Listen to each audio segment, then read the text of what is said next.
we do want to prepare them to handle whatever life throws at them. So instead of, hey, memorize all this stuff, what if I taught them to think? What if I taught them to break apart and rationalize and really make sense and ask questions and say, this doesn't make sense to me? And that way that carries over to them as adults. Welcome to the Homeschool Perspective, where seasoned homeschooling moms share tips, insights, and resources to empower your homeschool journey. Welcome back, everyone. Today we have an extraordinary guest joining us, Jessica Kaminski. Jessica is a Singapore math expert. Over the past 16 years, she's been on the contributing authors team for the 2020 edition of Math in Focus and the 2022 edition of Primary Mathematics, creating invaluable resources, handbooks, and training specifically for homeschooling parents, and traveled the world providing custom training to help schools achieve remarkable results in math. Wow. So, what makes Jessica particularly special for our audience is that she homeschools her own children in Tennessee. They are an adventurous family with a menagerie of animals, and we are thrilled to have her here today to share her vast expertise and passion for making math an incredible part of children's education across the United States. Please join me in welcoming the amazing Jessica Kaminski. Oh my gosh. So, That's Jessica, such a nice introduction. Thank you so much for having me. we are so glad you're here, and we would love to know more about you. Would you mind sharing a little bit about yourself before we jump into our conversation with our audience and how your family came to be homeschoolers? Awesome. Well, you already said so much. Wonderful things, by the way. So thank you so much for having me. I'm very excited to be here talking with you guys. So, as you mentioned, I am a homeschool mom of 3 really diverse children who all are extremely different and keep me on my toes here in Tennessee with our crazy animals that we love. And we've been homeschooling since my children were little. We just felt I was a former teacher and I just felt like this was the best move for our family. And it's funny because anyone who knew me would probably not expect that because I was a classroom teacher for so long. I still work with schools. I love it. I love being with schools and helping with teachers, but this was the best decision for our family. Mm-hmm. And I have one going into 5th grade, which I cannot believe, by the way. One going into 3rd and one going into 1st grade this year. And, just working with them and trying to instill their love for learning, it's really fun to be able to watch that. That's awesome. What style of homeschooling would you say you are? What's your leaning? Since you come out of a classroom background, I'm really curious about that. Yeah, so that's an interesting question because the way that I function in a classroom is completely opposite from the way I function at home. I will say, and I'm also growing because my children have such unique needs. We do constantly change our practice, but I will say we have learned that we like a challenge. We like goals. We like adventures. We are mainly outdoors people. If we can hike and go do, learn about the hawks and why they're eating our chickens and how can we prevent it from happening, that's what we do. And, let's go figure out how to take care of the chipmunk that my child rescued out of the pool. There's just all these kind of things that we're going to do in our home that's based off of our life. And I do think that creates really inquiry-based learners in our home. Like, well, let's solve that problem. Let's figure out how. And so while we still have a curriculum that we follow in general, we aim to be outside 3 to 4 hours a day. We really try to solve problems and practical things around us. And the curriculum is just like a tool to help us to navigate the world around us, for sure. I love that. Oh, I love that so much. I tell our moms that too. Like, this is just one tool, right? That's amazing. So what sets you down the math track specifically? Because let's face it, not everybody is a math person. So what headed you that way? Well, first of all, when people say they're not math people, I say you're not a math person yet. Yes, that growth mindset, right? Yeah. So mine's a kind of an interesting story because in college, I thought I was really good at math. Like, it was easy for me because I could follow rules. And so I'm a rule follower and you just tell me what to do and I'm happy to do it. But what was interesting was I didn't know what I was doing. So I was just following steps and I'm really good at memorizing. I can make up a song or dance to anything and memorize it. People used to study with me because I was so good at memorizing, and I would just follow the steps over and over and over again. And I had a great grades, wonderful grades.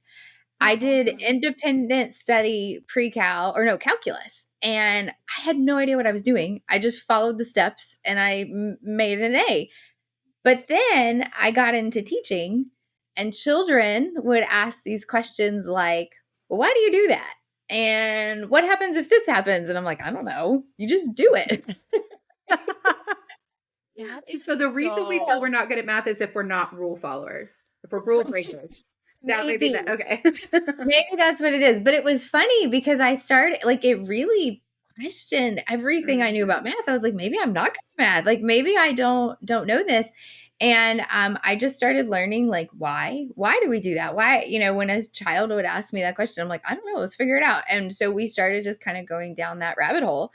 And then I decided to leave the classroom. I had no idea what I was going to do. And a friend said, hey, this math company for Singapore Math is hiring. You've been doing that. Why don't you do it? Okay. So I go and do it for 4 years. I travel all over the country. And in that time, I get to work with some of the most amazing math educators. I mean, it was such a great experience. And we'd sit at a hotel till 10 o'clock at night going over math problems. And I'd be like, but I don't understand. And someone would walk me through it.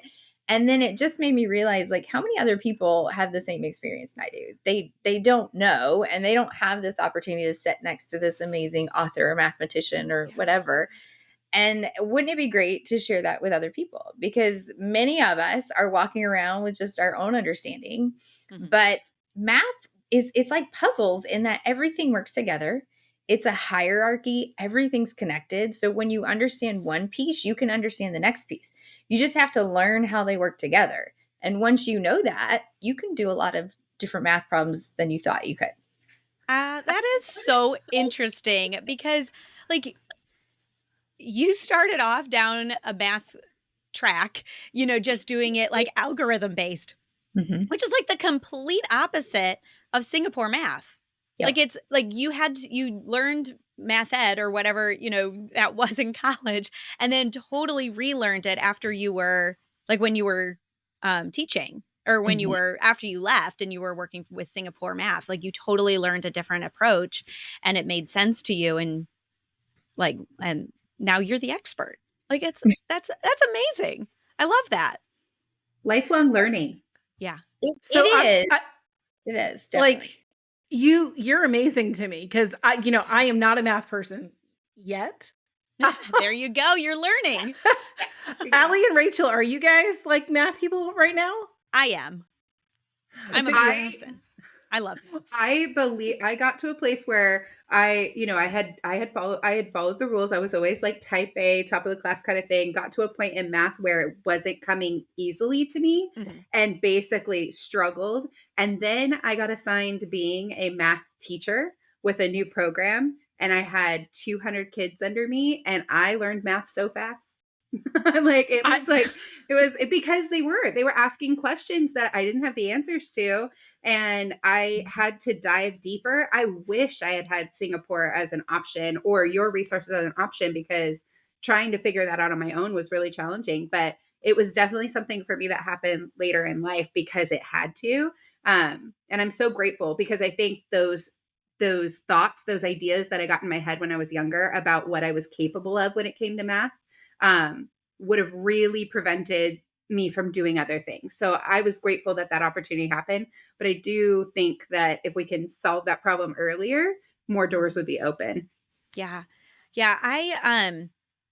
I love the creative approach to math that Singapore brings and that Jessica you bring in your resource library. My kids use your resource library and they love it and they're like let's learn about this, let's think about this. And my kids are thinkers and problem solvers, and I love that problem solving aspect that you bring to math. Like that we are solving puzzles. We're figuring this out, not just doing the steps, right? Right. You're figuring it out and you're um going on an adventure with math. And I mean it is. it's fun when you Right. can relax a little bit and you can look at it in that way. At least I think so. And I don't know if that's my background in music and the analytics and the all Mhm. of that that goes into it, or if I've just always loved both math and like math and science on one end and on one side of my brain, and music. And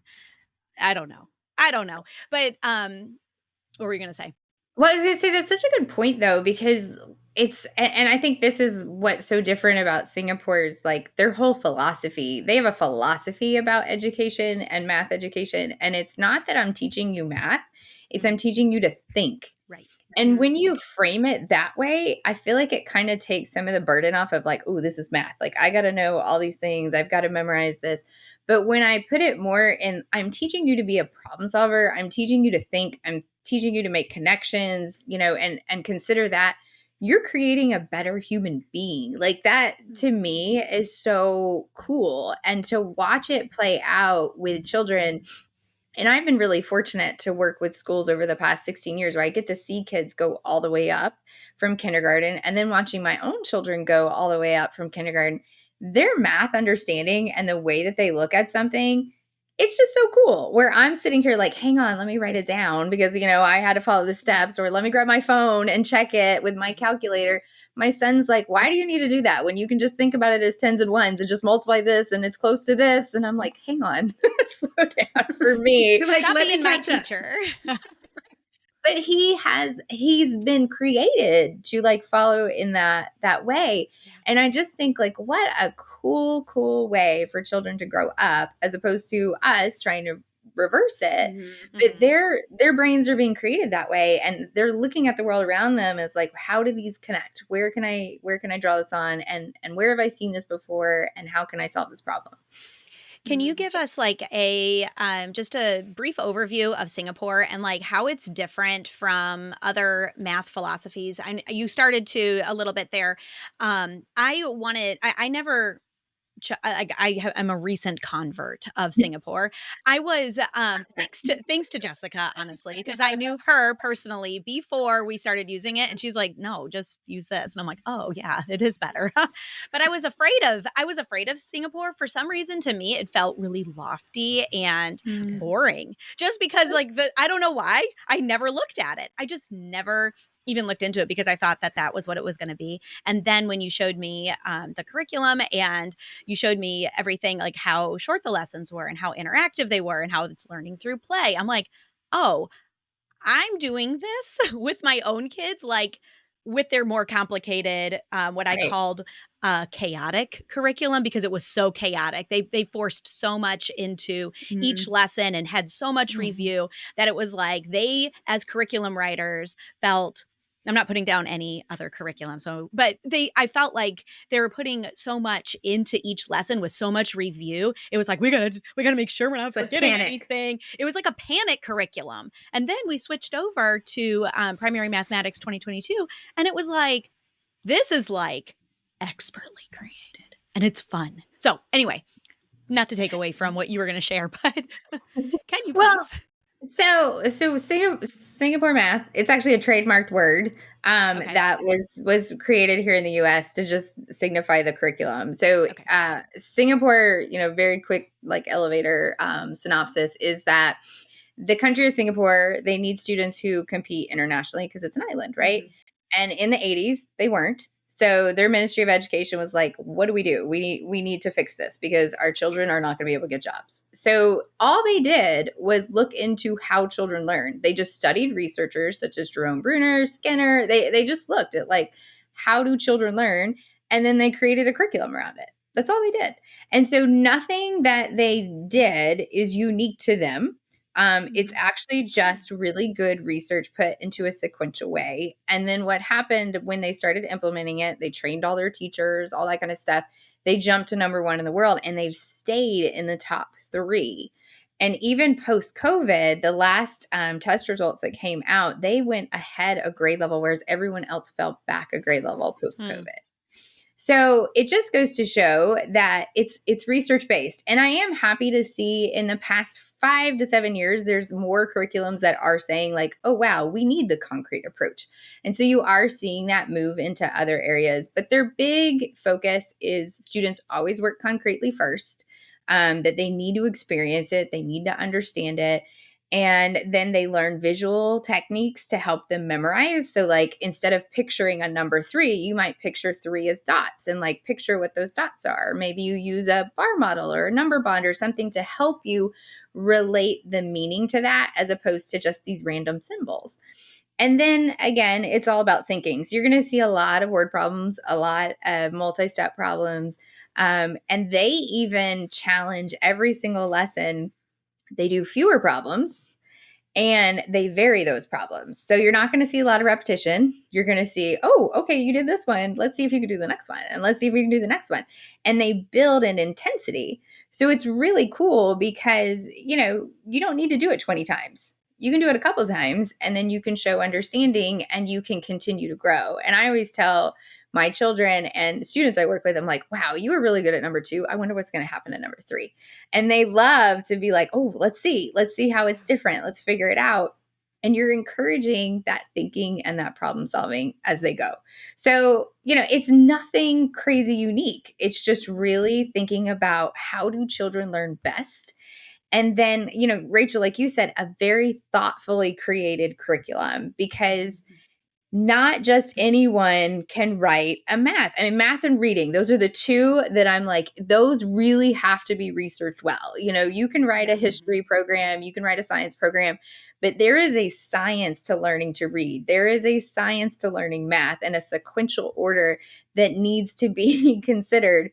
And so, if you buy a program that has Marshall Cavendish, those are the Singaporean authors that are actually spending the time there. And then they hire American authors to write the teacher's guides and the home instructor guides because we can speak better to this audience. But I will tell you, they checked everything we did. And, they would come back and say, oh, we want you to make this more concrete, and we'd have to come up with more things. And so I learned a lot even through that process of having, working with Dr. Ko and hearing those comments just on the editorial side. Because you wrote, you were one of the contributing authors to the home instructor guide. Is that what you call it for Marshall Cavendish? So Marshall Cavendish has two U.S. textbooks. They have Math and Focus, and they have Primary Mathematics 2022, which the second one tends to be more of the homeschool market. And so I worked on the teacher's guides for both of those and the home instructor's guides for Primary Mathematics 2022. Yeah, we were excited to see your name in the home instructor guide. I was like, it is fun. Yeah, that was we really know cool. her. We do. Can you talk a little more about what it means to have concrete first and what that looks like? Mm-hmm. Because I'm thinking some of the people listening might not have a clear visual of what that is. What does it mean and why is it important to start with concrete and then move and expand? So even if you look at other types of homeschooling, such as Montessori based and, so many things, we know that when our children work with their hands, they're going to remember. There's that mind body connection that happens. Mm-hmm. So you look at researchers such as Jerome Bruner, who says we can teach children really complicated ideas if we just bring it down to that really concrete understanding. So, you get math tools, which is funny because they're all over my desk because, I'm a math person. So I've got a bunch right here. So it could be math tools, but it could also be, using a real life object such as, okay, here's a good example, chickens.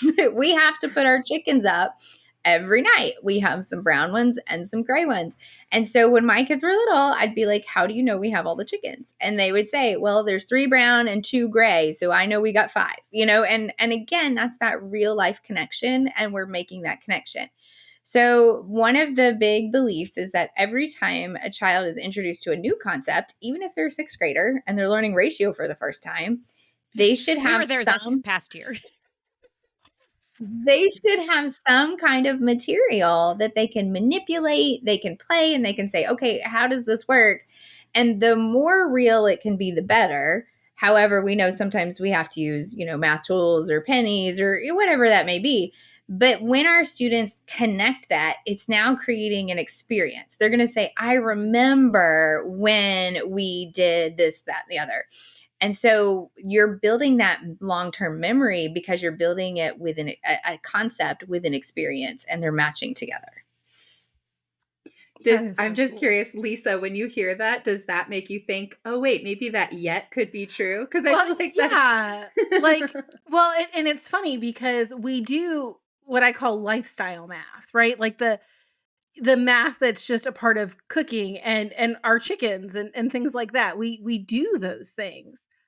Um, but when we started homeschooling, my deal with my husband was you take everything after 4th grade. Like I don't do math after 4th grade. That is the last year that I was confident and got A's without tears. Oh. And I can still remember the first math quiz I ever failed.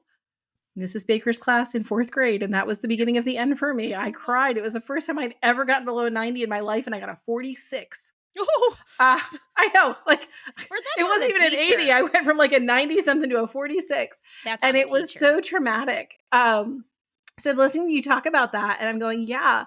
And now that we write curriculum, it's so important for me that math not be painful for the kids, right? Mhm. And parents have math is a really divisive subject. If you had told me that math was controversial when I started writing homeschool curriculum, I would not have believed you. And yet I have more conversations with parents over the type of math we use than anything else because they want to, you doing that new math? And I'm like, okay, 2 plus 2, it's still 4. Yeah. Like math hasn't changed, but how we present it to our kids does. And we know more so we can do better. And so in that sense, I'm super passionate about math and I love what you're saying here. Singapore math is actually on our list of things to look at because my youngest two don't learn the same way as the siblings that have come before them. And we need to find a curriculum that suits their needs as well. And they're very, very hands-on. Yeah. Mhm. And the curriculum that I've written already kind of sits more with the kids that came before them because I started doing it for them. And so I love what you're saying, these concrete examples. It's Yeah. it's Have you really come amazing. across the new math divisiveness, Jessica? Well, yes. So first of all, everyone has an opinion. I mean, we know that, right? Like as homeschool Yeah. families, and they're happy to tell you their opinion even though you did not ask for it. So, right? Like, Well, thanks. Mhm. Thanks. Okay. So I will say, there's a couple of different mindset shifts here. I think one, and Lisa, like hearing about your experience, like failing a test. What if instead of getting that 46, your teacher had been like, hey, what can we learn from this? Where can we grow? Where can I support you? This is a great opportunity for you to grow. I'm so excited to see where you're going to go. There would be a totally different conversation, right? And I Mhm. think that that's such a beautiful thing that we get in homeschooling our children is we get to teach that idea of, okay, so this didn't go well. Let's figure out why it didn't go well, right? Like, let's have that conversation.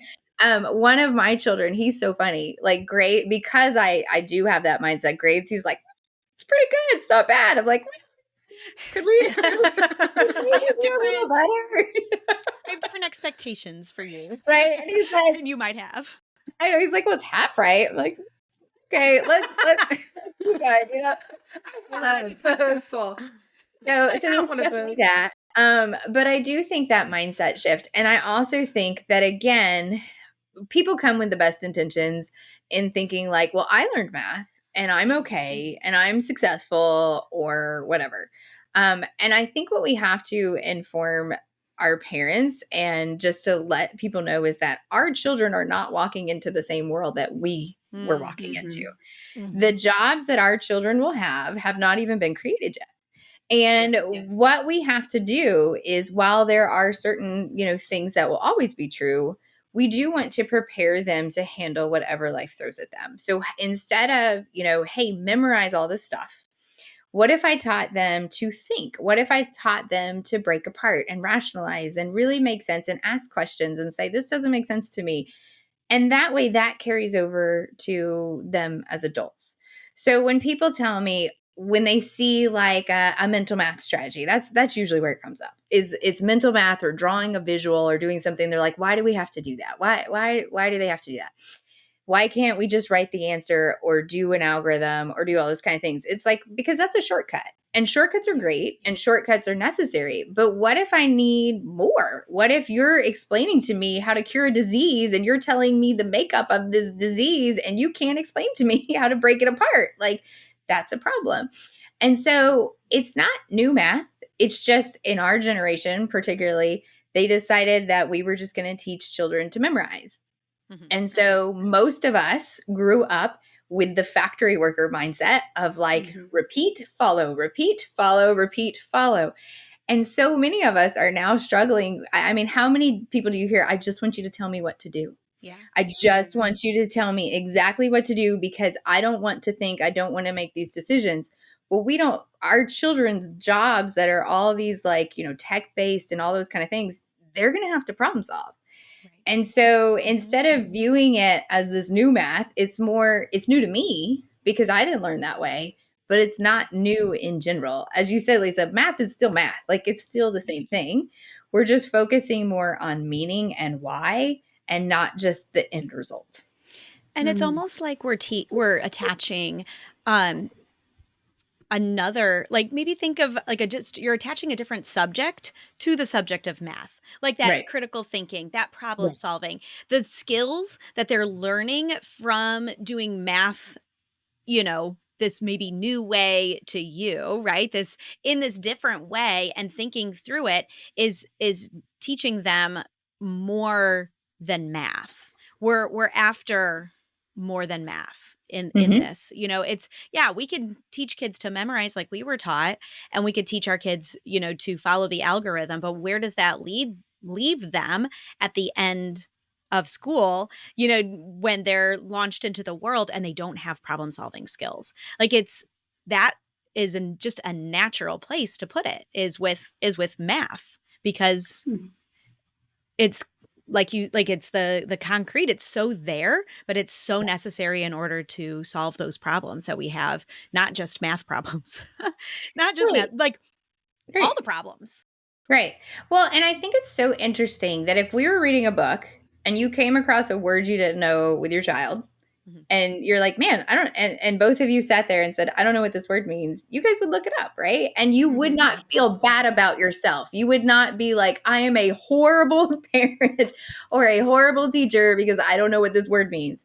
But for some reason, when we do math, if we see a strategy we don't know, instead of like, hey, this is new to me, this wasn't the way I learned, let's figure out how to do this, we instantly are like, oh, nope, we can't do this because I look bad because I don't know how to do this. Mhm. And it's so funny because we don't do that in other subject areas. We're happy to Google or look it up or do anything. But when it comes to math, it's like instantly this rejection instead of viewing it as, oh wow, this is a new strategy. I haven't learned this way. Let's figure this out together and let's see if you can teach me something too in the process.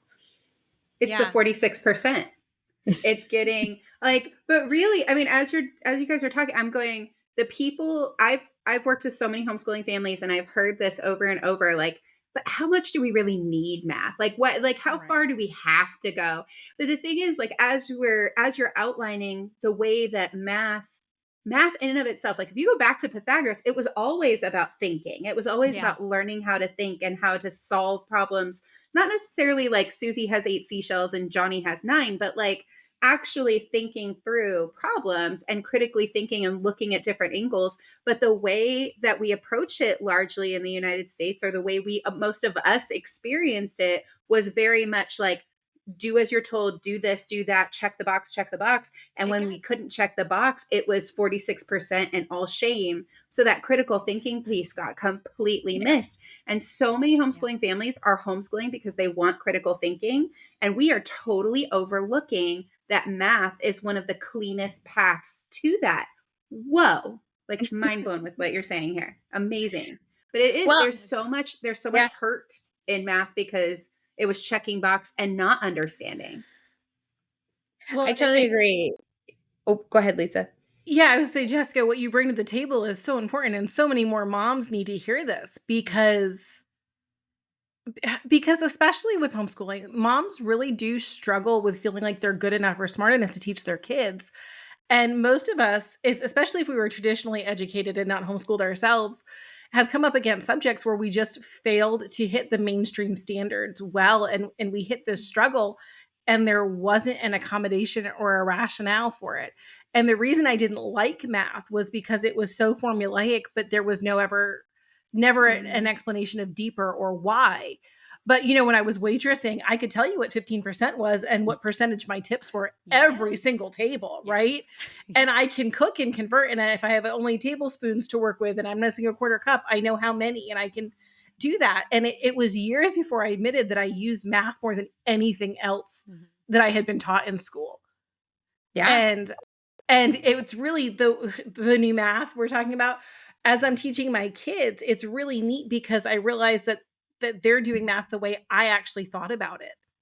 Mhm. Like I would break things down into expanded form in my head Yeah. and go, okay, well, we have this many tens and this many ones and this many hundreds, and kind of add them up separately and then put them together. And when I was growing up, we were told there was only one way to do math, but there's not.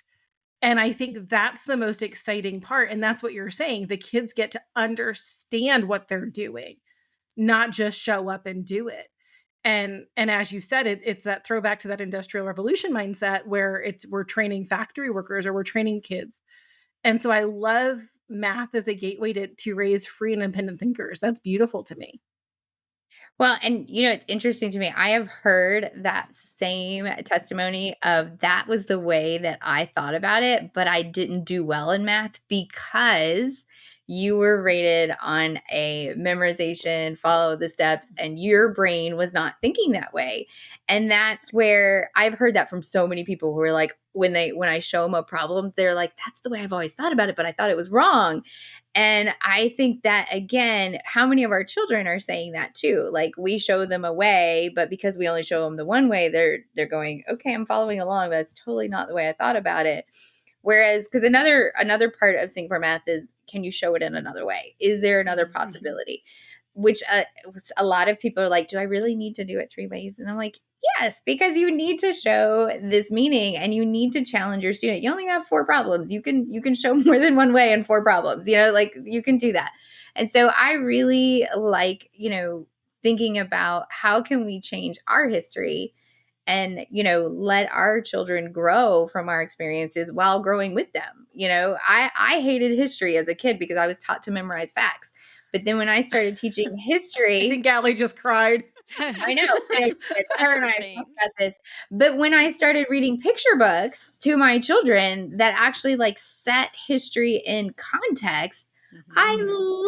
loved it, but I Right. wasn't taught that way. And so now I'm like a total geek about it. Like, oh my gosh, did you know this happened and this happened? But it took me having that mindset of learning along with my children. And I think if we all just kind of adopted that in these areas that we feel weak, there won't be so much pressure to be, I have to be this excellent mathematician and teach my children.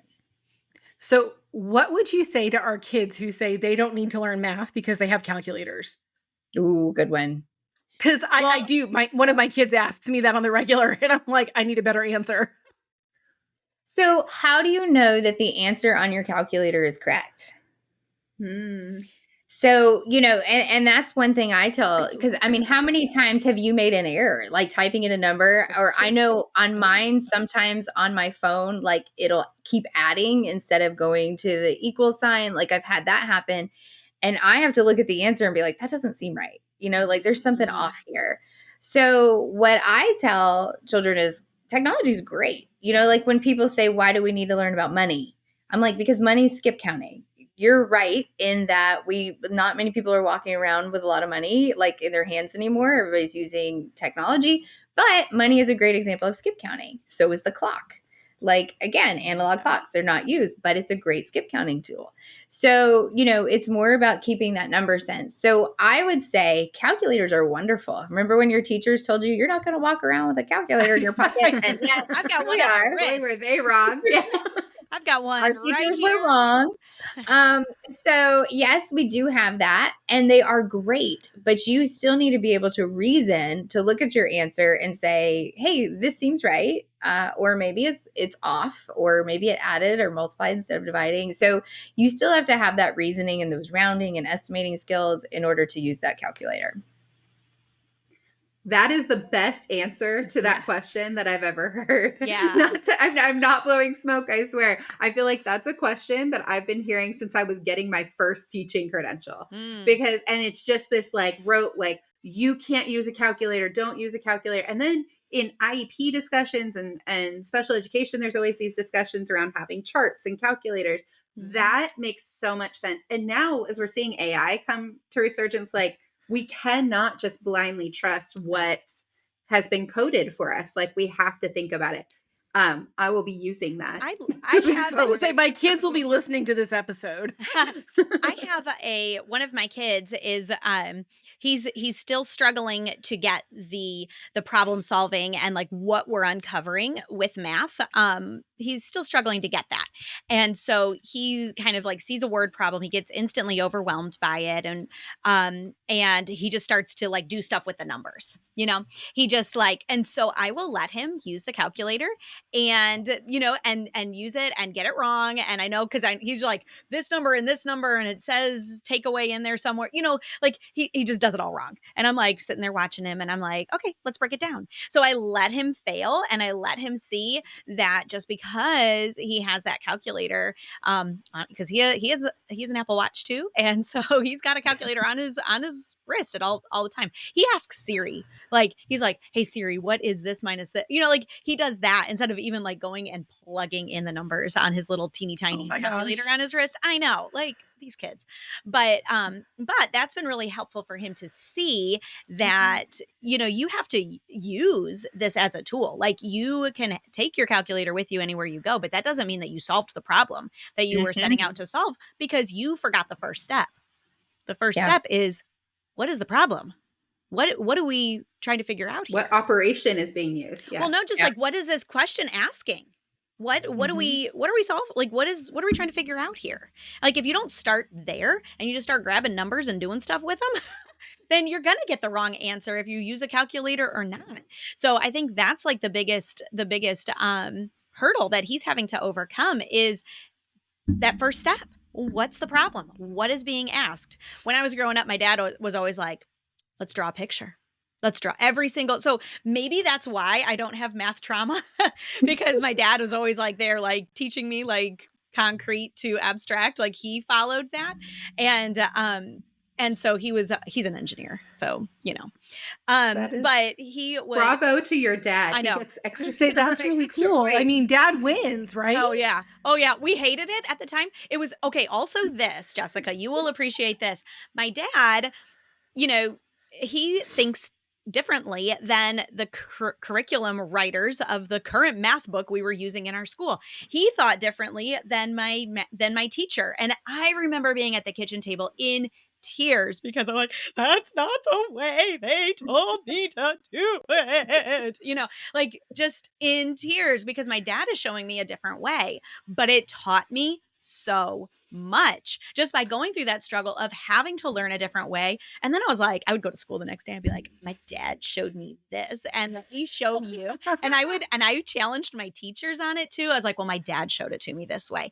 And they're like, and I didn't even care. I don't even remember what they said, honestly. They probably were like, you have to do it this other way for me. And I was like, no, I'm not going to. And like, because I was such a rebel. But like, oh yeah, I'm a rebel bad student. But like I think that that's so important is like you like that first step. Like my dad would always say, draw a picture, like draw a picture so you're taking this. Maybe it's the reading that's hard of reading this word problem, and let's just put it on paper in a concrete way that you can see a picture, and then that way then we start plugging in the numbers to where those go. Then we know what to do with those numbers after we've got it on paper in a way that we can see it, where we can see it visually. So You I love know, it. this all kind of comes full circle. And I talk about, so I had a mentor when I was first going out working with schools, and totally different from me. He's like from Jersey, really older, tougher guy. And he would tell students when they would just write the answers down and not show their thinking or anything like that, he would just look at them and go, so? And they would just be like, what? And he's like, I could go to my teacher's guide and I can look that up. I don't care. And it was so funny to me because I'm like, oh, I can't believe you said that to them. And they would sit there. And I mean, he was trying to get to the point that we have calculators. Rachel, as you said, one of mine used Alexa to do his math independent work the other day. And I was like, wow, this looks really good. And he goes, yeah, Alexa was super helpful. Like, They're that's so funny. Our Our kids, I tell you. Maybe my kids won't listen to this episode because they haven't figured that out yet. Well, I learned, okay, we need to sit down and you need to be in my eyesight while you're doing this. But it's Right. interesting to me. We do have all these great resources around us. So again, it's going beyond that. Can you explain it? Can you draw it? Can you talk about it to a friend? Can you do any of these kind of things? And the answer, they're so easily accessed. So it's more than just getting an answer. Again, it always, like I said, it comes full circle back to that, like, thinking. Are we teaching our children to think, or are we teaching them to just, and I use this word purposely, regurgitate information? Because that's really what it is. When they're just following steps, they are just telling you an answer. There's no, thinking behind that. And I think that we have such a cool opportunity to create children who just come up with some really amazing stuff. And I think as homeschool parents, we especially have those opportunities because we get to choose how we want to teach our children. What would you, Jessica, I love that. Sorry. Go ahead. You're good. With everything you're saying, I a parent who's listening to this and they're like, okay, I can see it. I get it. I get why I want to be putting the time, the energy into this. I can see the beauty of it. I can see what are the options, especially if it's become such an emotionally tumultuous That's what I was going to situation. ask. Like Rachel's saying, That's in what I was tears. going to ask. See? Like, what if we're Great not? minds. Yes. Great minds. Yes. But really, it's like math has become a really tumultuous thing in both kids in school and kids who are homeschooling. Where parents, this is like, it's contentious. It's exhausting. What would you say? And are there any resources that we can be pointing families to who are who are listening to this and they're like, I get it, but I don't know what to do. Don't know how. Yeah. So I would say first thing, be sure you get a curriculum that is really research based and thought based. Just like there are so many companies that put out a math curriculum and have best intentions, but they're not always thought out. Like I said, just like reading, you wouldn't just be like, hey, this mom wrote this great reading program and she knows all about, exactly how it is, unless she has a lot of understanding and information. So really research those and look into them. I personally like Marshall Cavendish's programs just because I've used them and I use them with my 3 kids as well. So primary mathematics is definitely one of my favorites. And the new edition it's so much easier to use than the older edition. So that's just kind of a nice thing. But then I would say, don't try to do this all by yourself. Like if you sit down and you're like, we're going to master 4th grade today, like it's probably not going to happen in the first sitting. So, use resources, use support. I have my website, mathwithpurpose.com, that I have a free blog with resources. And then I also have a video library with over 800 videos for kindergarten through 6th grade that are 2 to 10 minutes long. And just, like Rachel mentioned, they just teach you the strategy for your child. So your child can literally watch it and, learn the questioning, learn the technique, learn those kind of things. And it's opportunities to stop. It's just one problem. It's not the whole lesson, because a Singapore-based lesson should be hands-on, not tech-facing. So we definitely want to make sure that the tech is integrated, but then they're still moving away and working on that. So I would say, make sure that you're choosing quality over quantity for sure, and look for those great resources to help you. And also, like, give yourself a break. You're learning this with your children. And I know for me, I think Rachel and I were talking this, I'm like totally ignoring that my child will be going into middle school in a year, because it just like terrifies me. And, just middle school is like, oh, but I am also embracing this new time to learn and to figure out those things and to embrace that. And so I think if we all just kind of have this mindset of, we're going to learn to think today and we're going to process through this. And also, this is my core belief, and I actually have a trademarked homeschool method where I believe you can teach in 20 minutes a day. You do not need to be doing math for longer 20, 30 minutes. Now, your children might do some independent work, but if math is extending past 30 minutes, you need to take a break. And if you're crying and yelling and all the things that make us be like, why am I homeschooling? Like, then it's probably needs to have a reset moment. And so I really try to encourage parents, how can you sum up your lesson in 20 minutes a day? And I know for my children, I mean, I've got three. We don't have all day to do math. We've got other things we have to get done. Right. And so you don't want to be spending hours and hours on math. And we can do this in 20 minutes, and we can help our children to learn quickly and sum up their thinking and move on. I love Mm. that. And we have been using the Math with Purpose video library, and it is so good, because right then in the moment when you know need that, like you've done the hands-on, you've done the concrete, and you're working through it, but it's still like we're not understanding maybe what the question is asking or what that method is or whatever. You know, Jessica's right there just to break it down for us. It's so helpful to have. And I will say, to speak to that curriculum, Primary Mathematics 2022, we've used just like most homeschoolers out there, right? You've used it all, but it's been our favorite by far. Well, That's and all. they get a cake when they finish it, They right? do. They In do. your That's what house. I do. I love it. I was Yep. thinking that. Well, I I want a mean, cake too, Rachel. you want a cake? You know what, Jessica, you can bake a cake when you're done writing the curriculum you're working on. There you go. Yeah. Well, and I do want to add on, we are adding to the Math with Purpose video library, we're adding a self-grading feature, which I'm really excited about because Ooh. like my fourth grader was working on some of those computation heavy problems, and I was like trying to check through his work, and we are adding a self-grading where the students can go in, they can choose their answers, and it will self-grade for them and give them feedback. So I'm really excited that that's going to be rolling out as well. Yeah. When's that? This fall?